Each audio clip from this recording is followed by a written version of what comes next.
statements that can be historically verified or for which we have good evidence. For example? Well, for example, you've got Mark chapter 14, verses 61 through 64, where Jesus is before the Jewish leaders and the high priest says, "Are you the Messiah, the Son of God?" And Jesus says, "Yes, and you will see the Son of Man coming on the clouds of heaven." That's something in the Old Testament that only God does. "And seated at the right hand of power." In other words, he's claiming to be a co-occupant of God's throne. Shabir, has he convinced you? No, I don't think so, because he's referring to the trial of Jesus before the Jewish Sanhedrin, and this is reported variously in Matthew, Mark, and Luke. In Matthew and Luke's versions, we have it that Jesus did not actually affirm the title. He said, "You are the ones claiming that I am," in essence.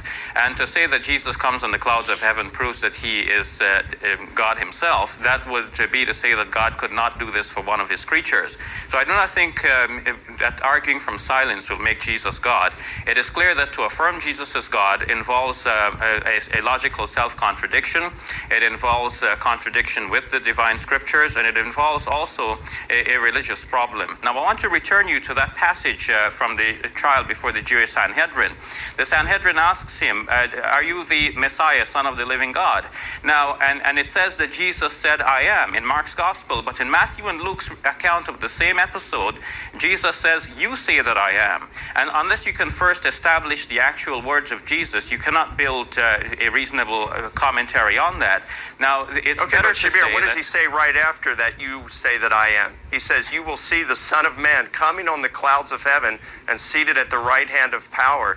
I mean, so these you are have to decide. Are you saying that his divinity is based on his saying "I am," or his saying that he's coming on the clouds of heaven? First of all, there is nothing clouds clear. Of heaven, seated at the right hand of okay. power. Well, here I'm saying that God can do that for any of his creatures, and that would not make the creature himself God. If God calls up a creature with him to his throne, Jesus is claiming to be a co-occupant of God's throne.